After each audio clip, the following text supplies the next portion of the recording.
بسم الله الرحمن الرحيم. ازيكم عاملين ايه؟ ان شاء الله تكونوا بخير ودايما بخير. النهارده هنعمل مع بعض روتين وغدا بقى مع بعض كده. اخواتي جايين النهارده وقالوا لازم نتغدى عندكم النهارده. رحت بص بقى في التلاجة، شفت ايه اللي عندي.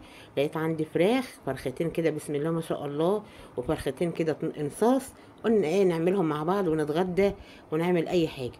هنبتدي مع بعض الفيديو بقى ونصلي على النبي ونقول بسم الله الرحمن الرحيم.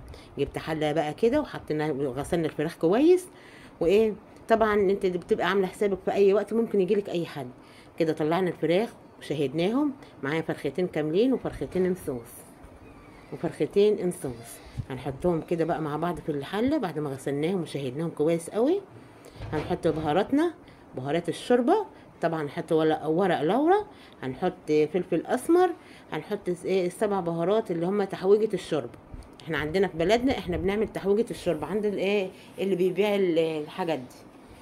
كده حاطين اهوت، وهنحط فلفل اسمر.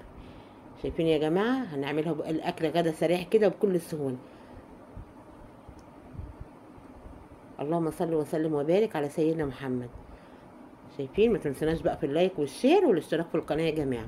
واللي اول مره يشوفني ويتابعني يعمل لي كومنت حلو كده وايه،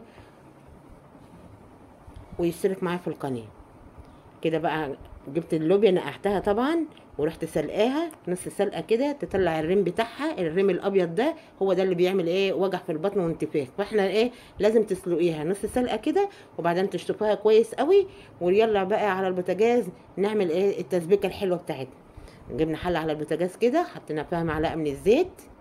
طبعا انا بحط زيت لان الزيت بيبقى خفيف شويه عن السمنه. حطينا زيت. معايا بصلايه بقى مقطعاها. هنصفر البصله مع بعض. هنعمل اللوبيا يا جماعه بطريقه، هنحط قرن فلفل حامي كده بيديها طعم خطير. اول مره انا المره دي هحط كده. قلبنا البصله كويس قوي. قلبي كده عشان ما تغمقش معاكي. معايا طبعا الفلفل الحامي اهوت قرن كده حطيه. انا اول مره احطه بس اداها طعم جميل جدا. قلبي برضو تقلبتين كده. ويلا مع بعض نحط التوم، فص صغير توم عشان الجو حر. كمان تقليبه كده تشوحيهم حلو كده مع بعض لغايه ما التوم ريحته تطلع. شايفين؟ الله الله يا جماعه، مفيش احسن من لمه الاخوات حوالين بعضنا كده.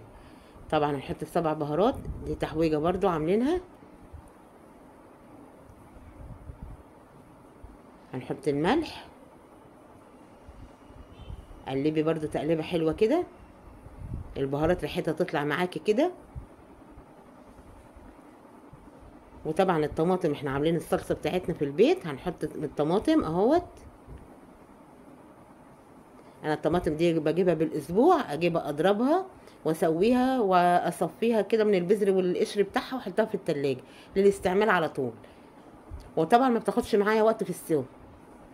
كده التسبيكه اتعملت بقى. نحط اللوبيا بتاعتنا. وطبعا نركن دي على جنب.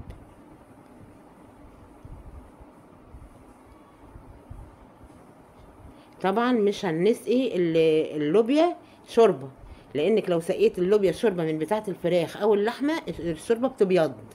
فاحنا بنحطها ميه عادي من الحنفيه. هنغطي عليها بقى. قلبي تقليبه كده.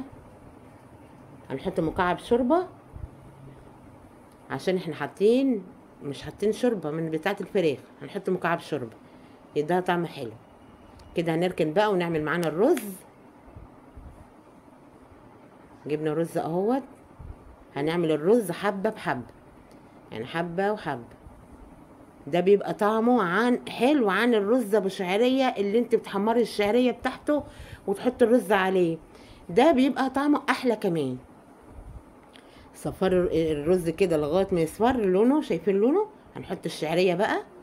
طبعا في الوقت ده بنهدي النار عليه علشان الشعريه ما تتحرقش معانا. احنا عاوزين اللون الذهبي ده. هنقلب كده كويس ونحط الرز الابيض بتاعنا. وبرده لازم تشوحي الرز كده تشويحه حلوه. تشويحه الرز دي يا جماعه بتفرق معايا في الفلفله بتاعته.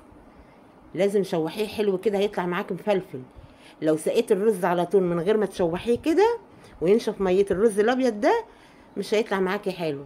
لازم التشويحه ديت عشان يطلع معاك مفلفل كده وحلو. طبعا سقينا من شوربه الفراخ بقى اهوت،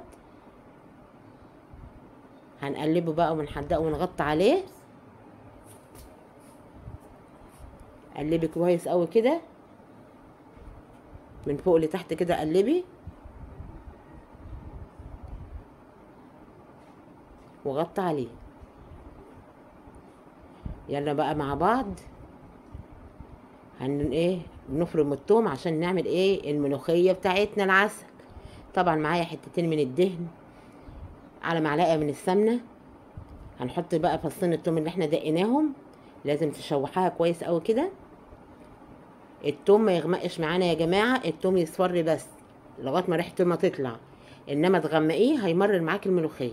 كل حاجه تبقى في قانونها كده مصفره كده حلو. شايفين اللون ذهبي جميل كده. بقى نحط بهاراتنا، كزبره، حط بقى من الشوربه كده،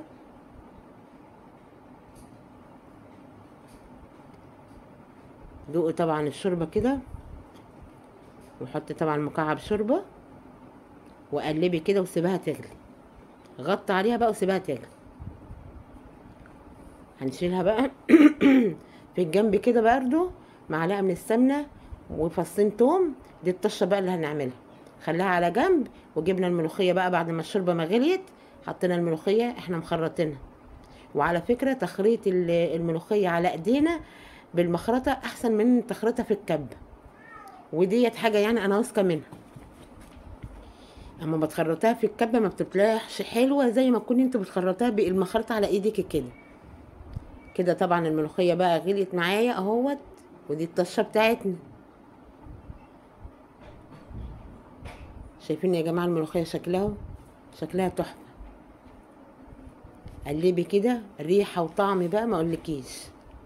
وشايفين لونها، بسم الله تبارك الله. اللي وصل للفيديو يا جماعه لغايه دلوقتي واستفاد مني باي حاجه بسيطه، ما ينسناش في اللايك والشير والاشتراك في القناه. كل حبايبي متابعين هيعملوا لي لايك كده حلو عشان القناه بتاعتنا والفيديو يترفع. كده غطينا على الملوخيه بقى، نغرف بقى علشان نتغدى مع بعض. شايفين يا جماعه سفرتنا شكلها بسم الله تبارك الله. غرفنا رز، غرفنا اللوبيا، غرفنا الملوخيه، وطبعا الفراخ عملناها في الفرن، حطينا عليها صلصه طماطم وحطيناها في الفرن. وطبعا مع حته فحمه بقى كده انسي، ريحه وطعم خطير كده. اي حد يجيلك في اي وقت تكوني جاهزه، مظبطه حالك كده وجاهزه. شايفين يا جماعه مفيش احسن من لمه العيله. لايك وشير بقى، وهنبتدي نتغدى مع بعض. يا بس النور قطع معانا، يلا انتوا نوركم كفايه عليا. يلا هنتغدى مع بعض بقى، واللي وصل الفيديو معايا لغايه دلوقتي يلا يجي يتغدى معايا. شايفين يا جماعه، يلا هنبتدي نتغدى بقى. دول اخواتي يا جماعه اللي هيبتدي يتغدوا بقى ويقعدوا معانا نتغدى. مش قلت لكم مفيش احسن من لمه العيله؟